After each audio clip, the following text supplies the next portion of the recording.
You know, technology is really helping us to get through this quarantine. We're at one of two of the beaches in Martin County that's set to open this morning. Publix grocery stores announced last night that they're going to be extending their Publix vaccination. Aaron, we've got dozens of teachers who are all out here and they are standing together saying that they want their voices heard. Now, some of these teachers are also parents. They've brought their children out here, so you can actually see just a lot of signs, a lot of commotion.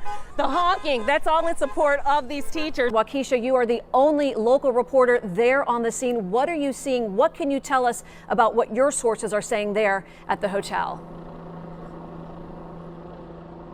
Well, Tiffany, as you can see right behind me, there is just a lot of activity here. We're told that this is actually where the chase ended. Now, I just spoke with Florida Highway Patrol, and they did inform me that apparently this black SUV that was at Mar-a-Lago, they actually lost sight of it for some time. And then they ended up right here in this area at Studio 6. It's water, water, water. That's really the story out here in North Lauderdale. Now, while a lot of residents felt that impact just last night with the winds, this morning they're waking up to a lot of flooding. This street right behind me is Tan O'Shanter Boulevard, and right now I can tell you that we walked out to that street. It was probably about a foot worth of deep water that's there. We're told that officials actually started putting these cones out as well as barricades sometime around midnight. And just as we're talking right now, you're starting to see the rain just come down within this last 20 or 30 minutes. But it's not only residents that they're going to be having problems this morning, business owners.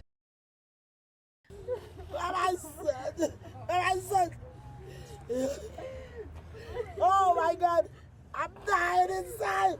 We cannot take life for granted. Tears of pain are embraced by words of comfort. If you have a family member you haven't talked to, they done something to you, call them.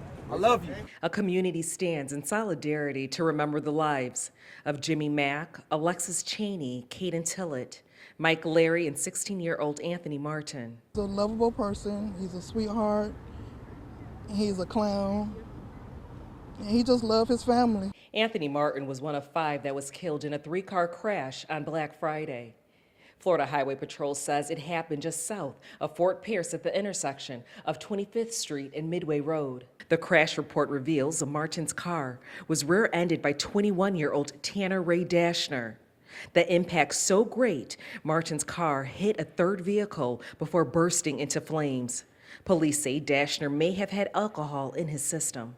My heart just go out to everybody because it's a senseless death. Everybody, before we leave here today, just remember, tomorrow never promised. Amen. Tomorrow never promised. Always remember that tomorrow never promised.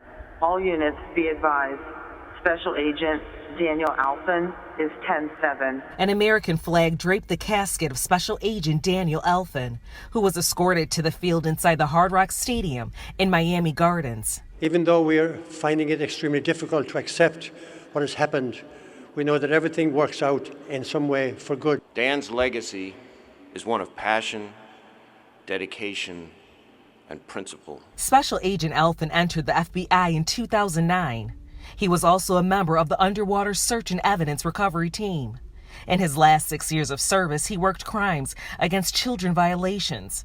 This is where he made the ultimate sacrifice. On Tuesday, we lost not one of our own, but 2. 2 warriors who took on one of the hardest jobs in the FBI, crimes against children. Tuesday, Alphen and Special Agent Laura Schwarzenberger were killed while serving a warrant at a Sunrise home. While Schwarzenberger was laid to rest Saturday, today mourners say their final farewell to Alphen.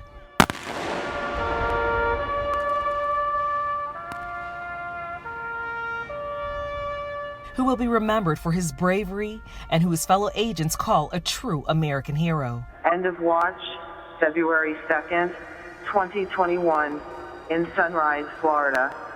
You will be missed by your FBI brothers and sisters. We will take the watch from here. Let's go Mets! Let's go Mets! Baseball is back. Fans of all ages flooded inside Clover Park in Port St. Lucie to watch some of their favorite players. Alonzo, everybody Everybody wants to see the polar bear. There's Tim Tebow warming up before the New York Mets take on the Miami Marlins. The biggest fan group, the 7th Line Army. Look at my hair. Look for all the rookies. It wasn't just baseball in the air. Congratulations to Becca and Tom, who met 2 years ago here at spring training. Then we were off. My photog and I headed south to Jupiter. There we saw St. Louis Cardinals fans outside Roger Dean Chevrolet Stadium. Fans filled the stadium seats as they watched the Cardinals home opener against the second half of the New York Mets squad. Hey, we got our first time Cardinals spring training fans right here. See how the team's looking for this year? Then at the top of the 5th inning, it started raining. From the field to the runway, there was no shortage of Cardinal fashion. We're hardcore fans. My wife wears the same shirt. We finally made it here to the rematch of the World Series. And if you think it's busy here, wait till you see the line outside. The 15 ballpark of the Palm Beach is practically sold out. Fans rooting for 2 World Series teams. The Astros. I'm rooting for the Nats. Here, national fans bringing out the natitude. And we're seeing the World Series champions. National fans have been waiting for this. So have Astros fans if you ask the right couple. I like Springer, I like Altuve, I like Correa.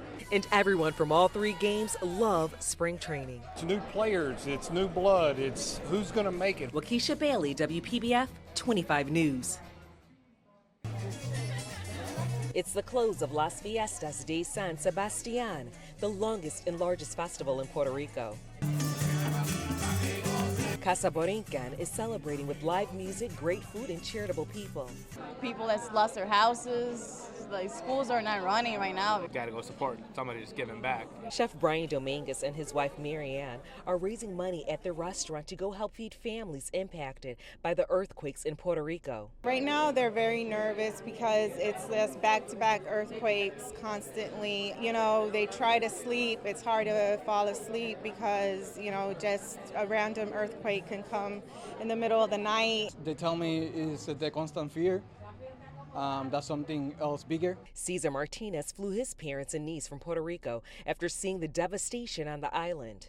Pretty much sleeping outside because of the shaking, continuous shaking. My sister's also house got damaged. Meanwhile, they came to support those who could use a hot meal. Cilantro rice, we'll have chicken, like a stew of chicken. So we have a strategy, so when we go there, we know where we're going to cook, where we have to deliver the food. Even the youngest patron has taken on the spirit of giving.